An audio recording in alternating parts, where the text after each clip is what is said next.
పడుకోవడం కాదు, పడుకోవడం అంటే ఏదో పడుకోవడం, అలా పడుకోవడం కాదు. ఆయన 4 నెలల పాటు నిద్రపోతారు అని. అంటే ఆషాఢమాసంలో వచ్చేటటువంటి శుక్లపక్ష ఏకాదశి నాడు పడుకున్న శ్రీ మహావిష్ణువు శ్రావణము, భాద్రపదము, ఆశ్వీజము, కార్తీక మాసం వచ్చే పర్యంతం పడుకుని కార్తీక మాసంలో వచ్చేటటువంటి ఏకాదశి నాడు నిద్రలేస్తే మళ్ళీ ఆయన నిద్రలేచిన ఏకాదశి ఉత్తైన ఏకాదశి అని పేరుతోటి ఆ రోజున తులసి బృందావనంలోకి తీసుకెళ్ళి కళ్యాణం చేయడం అవి చేస్తారు.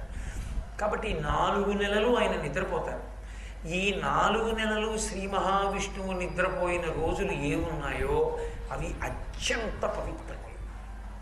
ఇవన్నీ కూడా శాస్త్రోక్తముగా నిర్వహించవలసినటువంటి తిథులు మాత్రమే వస్తాయి.